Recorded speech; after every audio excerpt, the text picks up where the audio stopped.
እና በጣም ደስ የሚል ጊዜ ነበር ያ ሞመንት ማለት ነው የተቀበልኳት ታይም የነበረው። ከዛ በጣም ሰው ደስ አለው ምናምን ኦዲንስ ደስ አለው።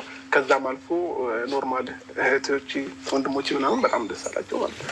አንዳንድ ጊዜ ቤተሰብ የተደሰተበት ነገር ነዋ ትክክለኛ መስመር ነው እኔ ብዬ ማስበው እንደዛ ነው። አሁን ፋሚሊ ያልፈቀደው ወይም ያልፈለገው ነገር ብትገቢበትም ነገ ላይ ብዙ ትንሽ ቻሌንጆች ይኖሩታል እና ግን ሁሉም ደስተኛ ስለነበረ እኔም ውስጥ ያሴት አደረገ እና ሩታዬ ከመጣችበት ታይም አንስቶ በህይወቴ ላይ ብዙ ለውጦች መጡ ማለት ነው። ፍርድ ሆነች እድል ሁሉ ይዛለን መጣችሁ። በቃ ኮቴዋ ደስ ይላል።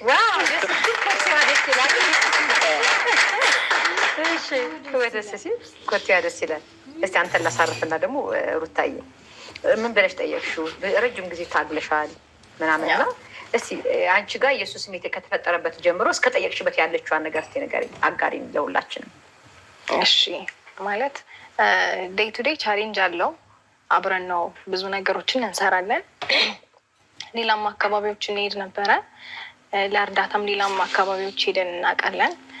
እና ያ ነገር ካለቀ በኋላ አቃተኝ። በጣም ብዙ ታገስኩ፣ ብዙ ነገር ጠበቅኩኝ። ግን እሱ ጋር ከሱ ይመጣልሽ እየጠበቅሽ ነበረ? አዎ ማለት ጥያቄን ይቀበለኛል ብዬ ጠብቄ ነበረ።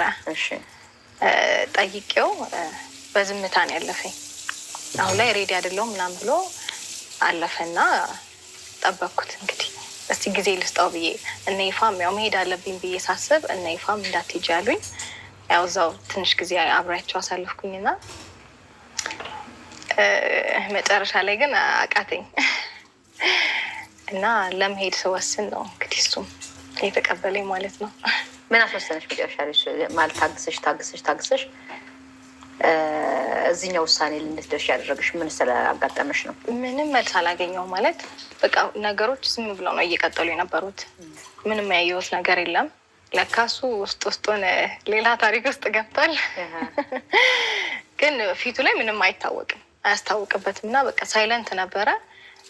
አብረን የምናሳልፋቸው ጊዜያቶች አሉ ጀስት እንደ ጓደኛ ምናምን ነው እና እኔ ጋር ደግሞ ያ ስሜት ሌላ ከበድ ያለ ነገር ውስጥ እየከተተ የመጣሁና ትንሽ እንትን አለኝ፣ ከበደኝ። በቃ ብቻዬን መቋቋም አቃተኝና ያው ለመሄድ ወሰንኩኝ እና ለእነ ይፋም ነገርኳቸው፣ ለእሱም ነገርኩት እና ለመሄድ ተዘጋጅቼ መንገዴን ጀምር እያለው ከመንገድ መለሰኝ ማለት ነው።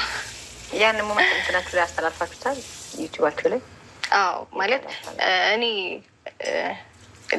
ለሚከታተሉንም ያው የሚወዱኝም ስላሉ የሚያደንቁኝም ኦዲየንስም ስላለ በእነሱ ፊት ነው ልነግር የፈለግኩት እና ለመሄድ እንዳሰብኩኝ እና ያው ዩቲዩብ ላይ ተለቋል። እሱ ታይቷል። እንዳይጨቀጭቋት ነው የመጨረሻውን ተናገር ይባል። እሱም ለእኔ ያስበ ማለት ነው። ድጋሚ እንኳን ባልመለስ እንዳይጠይቁት አይነት ነገር ነው ይመስለው እና በጣም የሚገርም አስተሳሰብ ያላት ልጅ ናት ሩታዬ ከምነግርሽ በላይ ማለት ነው። ብታመልጥስ ኖሮ ምንድን ነበር የምታደርገው? በቃ ወሰነች፣ ጠበቀች፣ ፍቅሯን ገለጸችልን። ከዛ አመለጠች ላትመለስ። እንደውም ጥሩ ስለሆነች እውነተኛ አፍቃሪ ስለሆነች ሰውም እንዳይጨቀጨቀ በተመልካች ፊት በቃ ከዚህ በኋላ እንደዚህ ምናምን ብላ ተናገረች እንጂ ሳትነግር በቃ መልስ አላገኙም። ስለዚህ ለምን ብቻ በአንድ እጅ አጨበጭባለሁ ብላ ጥላ ብትሄድስ ምን ነበር የሚሰማ ስሜት?